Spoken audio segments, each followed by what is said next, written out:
Hello everyone, welcome to this series on literary terms and theories, and in this video we are going to discuss aestheticism. Introduction.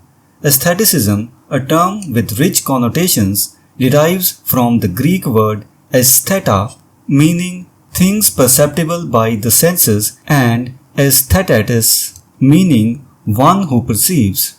Introduced in philosophical context by A.T. Baumgarten in his treatise Aesthetica in 1750, the term evolved to signify the criticism of the beautiful and the theory of taste.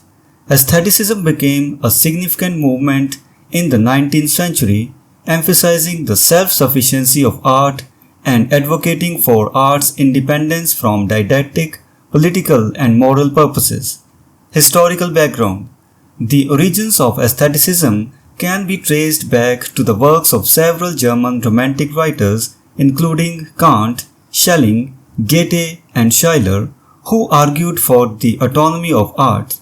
These ideas were disseminated in Britain by Coleridge and Carlyle, in America by Edgar Allan Poe and Ralph Waldo Emerson, and in France by cultural figures such as Madame de Staël, Victor Cousin and Théophile Geoffroy.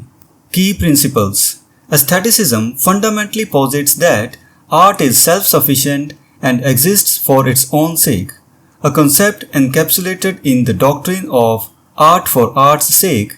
This principle rejects the notion that art should serve didactic, political or moral functions. Instead, art should be judged purely by aesthetic criteria, free from external utilitarian considerations. Major figures and works. Significant contributors to the aesthetic movement include Edgar Allan Poe and Charles Baudelaire, who were pivotal in launching aestheticism as a cultural movement. Gaudier's preface to Mademoiselle de Maupin in 1835 is often cited as an early articulation of aesthetic principles. In England, Walter Pater's collection of essays, The Renaissance, 1873, had a profound influence on poets like Oscar Wilde, Dawson, Lionel Johnson and Arthur Symons, advocating for treating life itself with the spirit of art. Impact and influence. Aestheticism greatly influenced the symbolist poets in France and left a lasting mark on English literature. Figures such as Swinburne, Wilde, Dawson, Lionel Johnson and Symons embraced the aesthetic ideals, promoting the view that life should imitate art. This philosophy also permeated the works of the Pre-Raphaelites, including Tennyson, William Morris, Rossetti and Swinburne, who sought to infuse their poetry and art with sensuous beauty and musicality. Aestheticism in art and literature. The aesthetic movement is closely associated with the Pre-Raphaelites, who pursued beauty through sensuousness and pure poetry, often using classical mythology and medievalism as frameworks. Artists like Burne-Jones, Whistler and Beardsley exemplified aestheticism in their visual art, striving for beauty and eschewing moralistic or didactic content. Criticism and legacy. Aestheticism emerged as a reaction against the materialism and capitalism of the Victorian era and against the Philistines who embodied the bourgeois ethos.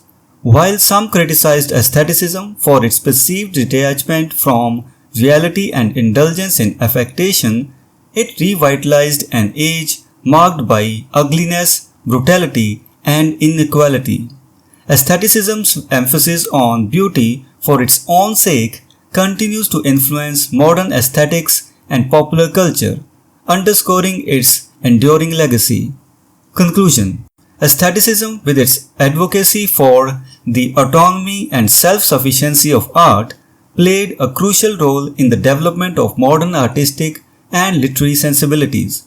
By promoting the pursuit of beauty and rejecting utilitarian and moral constraints, aestheticism has left an indelible mark on both historical and contemporary cultural landscapes. So this was the discussion on the term aestheticism.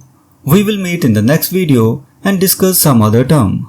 Until then, goodbye and thank you.